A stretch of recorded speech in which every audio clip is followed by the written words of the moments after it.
Namaste, this is JVN Dr. Vishal Rasana, Associate Professor in Mathematics and Statistics in Faculty of Agriculture Science, Jayoti Vidyapeeth, Women's University, Jaipur. Today I am going to discuss on the module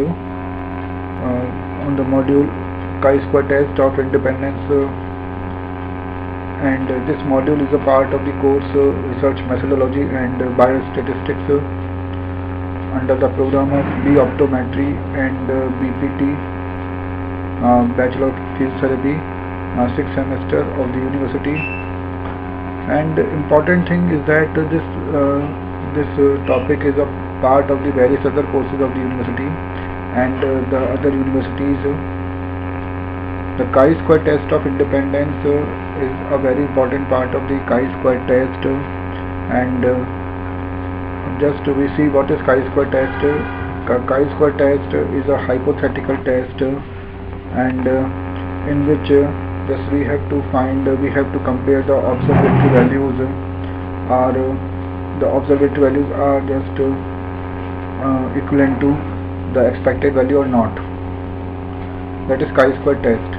So just which is a part of, now this test of independence is a part of the chi-square test, and in this part this chi-square test of independence just we can define in this way that now there are two variables and one from the one population. Just we can take the two variable or the two attributes and from the one population are taken, and it means we have to just see whether the two variables are just equivalent or not. That means the two variables are independent or not. So we can say these variables as like attributes. So from a population, so the two different variables means the two attributes are just compared in this test for independence, whether they are independent or not. Now we can understand with one example that suppose we are taking some students and some students of a class, we are dividing some students of a class in three economical condition, and these are like rich and moderate and the poor economical conditions. So one of the attribute we have taken the economical condition of the students, and we have divided into three parts, the rich students and the moderate students and the poor economical condition students. So that is the first variable, like first attribute we have taken, and thus it is the economical condition. And now we have to just see whether this is related with the other condition which we are going to take, that is the meritorious level of students. So we are dividing the students into two categories. One category is the meritorious and second is the non-meritorious. So now we have in this example the two type of attributes, the two variables are there. Like one is here the meritorious condition, and the second is that the economical conditions of the students. Now by the applying of this test we can just find out that the two attributes, the two variables are just independent or not. So this test is a very important part of this chi-square test, and now to understand this we are going to take some examples and method how to apply this test for the examples, for the problems. So we take some slides. So initially we are given that the definition of chi-square test of independence, and we have just already explained it. This test is applied when we are having the two categorical variables. Two categorical variables are there and from a single population, and it is used to determine whether there is a significant association between two variables or not. For example, next, in an election survey, voters might be classified by gender, male or female, and voting preferences. Like again in this example we are taking two kind of like categorical variables, two type of attributes, one of the gender, male or female, and second is the like voting preference, that is democracy, republican or the independent. So these are the two attributes, two categorical variables are there, and we could use a chi-square test for independence to determine whether gender is related to voting preference or not. So again, by this test we can just find, we can compare these two attributes for the independence, whether they are related or not. When to use a chi-square test of independence? The first point is that it should be a simple random sampling. The variables under study are each categorical, and third, if the sample data are displayed in a contingency table, then the expected frequency count for each cell of the table is at least 5.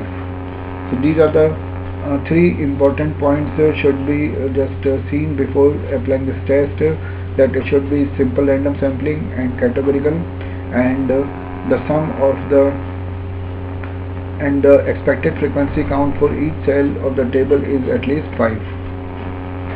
And the approach of this test can be divided into 4 parts. First is state the hypothesis in null or alternative. Second point is formulate the problem or the plan. Third is analyze the sample data, and fourth is interpretation of result. Now in this part just we are taking like suppose that variable A has state the hypothesis. Suppose that variable A has R levels and variable B has C levels. The null hypothesis states that knowing the level of variable A does not help you predict the level of variable B.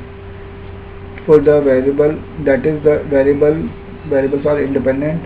So in this way just we are understanding in the method how to apply in the problems, and just we are taking the two variable A and B, and their variable A has R levels and variable B has the C levels. So in the null hypothesis we are assuming that variable A and variable B are independent, but in the alternative hypothesis we will assume that these two variables are not independent. Now next step is formulation of the plan, and just in this way we have to find we have to select our significance level like 0.01 or 0.05 or 0.10, but any value between 0 and 1 can be used. So now we have to just take the level of significance. We have to decide it by which this test is to be applied. Test method: use the chi-square test of independence to determine whether there is a significant relationship between the two categorical variables. Now next is the degree of freedom. Here the degree of freedom is given by R minus 1 into C minus 1, and we have seen what are the R and C there. R and C are the number of labels. So R is the number of labels for the one categorical variable, and C is the number of labels for the second categorical variable. And then this decides the degree of, this will give you the degree of freedom. And next, the expected frequencies. The expected frequency is given by like NR into NC upon N. So this is the formula, NR into NC upon N, and now we understand what are the NR and NC. So this ERC is the expected frequency count for level R of variable A and level C of variable. So just we can see there ERC is representing the expected frequency count for level R of variable A, which is taken initially, and level C of the variable B. NR is the total number of sample observations at R level for the variable A, and NC is the total number of sample observations at level C for the variable B, and N is the size of our sample. Next, the test statistic. Again, we are just taking the test statistic as chi-square, and chi-square is given by like O minus E whole square upon E in the summation. That means summation ORC minus ERC whole square upon ERC. So that is a formula for the chi-square, that is ORC minus ERC whole square upon ERC in summation. And just we have seen that ORC is the observed frequency count at level R of variable A and level C of variable B. In the similar way, ERC is the expected frequency count at level R of the variable A and level C of the variable B. And now we have to find the p-value. The p-value means the value, the expected value by which we have to compare the observatory value, and either we have to decide the result that will be to be reject or to be accept. The p-value is the probability of observing a sample statistic as extreme as the test statistic. Since the test statistic is a chi-square, so we use the chi-square distribution calculator to assess the probability associated with the test statistic and use the degree of freedom computed above. So here the theoretical values can be taken from the use of calculator, and just by which we can compare the observatory value. Now one example is given there to understand in more better way that just in this question we are given that the following table gives the classification of 100 workers according to the sex and the nature of the work.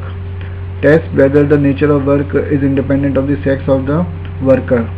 So we are given that the sex level, that means the gender level of workers, like two categories are there, males and females are there. So one of the attribute is that the gender level, and the second level is that they are skilled or unskilled. So the level of skilled or unskilled is taken. So there are two attributes. One is for their skillness, and the second is their gender. Now we have to check whether these two are independent or not.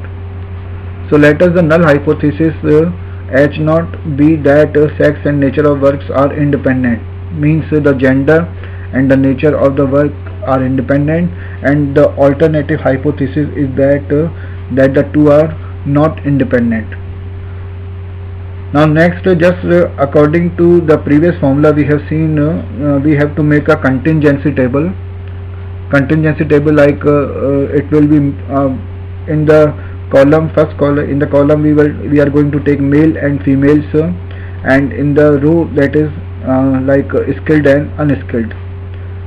So we are going to take this means just in the vertical order we are taking males and females, the gender level, and in the row level that we are going to take skilled and unskilled. And by the formula, like we can see the summation of males that will be here 60, summation of females that will be like 40, summations of skilled workers is 50, and summation of the unskilled workers is again 50. So now in the contingency table, as the just formula we have discussed previously, we have to apply, and just we have to got the result there. We have to find the values there, like which are coming there 30, 30, 20 and 20. So these are the like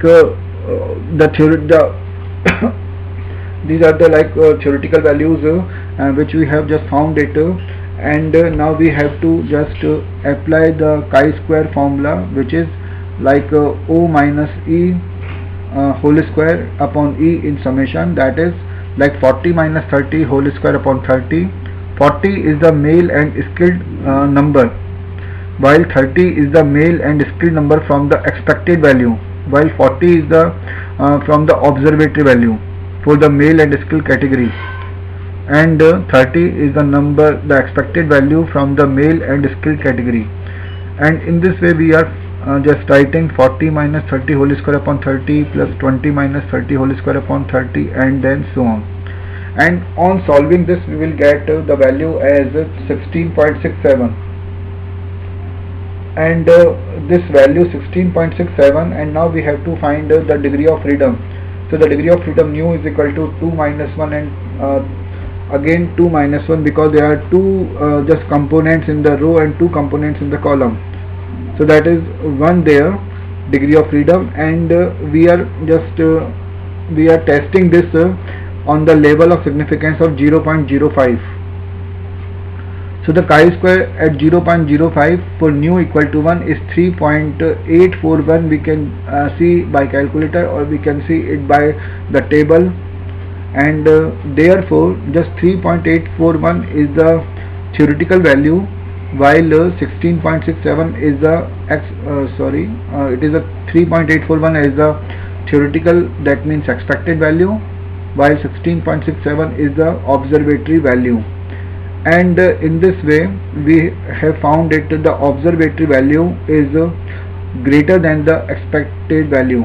So observatory value 16.67 is much greater than the expected value, and therefore definitely we have to reject our null hypothesis H0, and in this way the two attributes are not related with each other, the two attributes are not independent. So in this way, in the today's session we have discussed about the test of independence of chi-square, and which is a very important part, which is a very important test of chi-square, and students are advised to read this topic and study this topic very with the concepts, with the numerical problems, and take various different problems for this test, and see how and when this test to apply. With this I conclude my today's session. Thank you.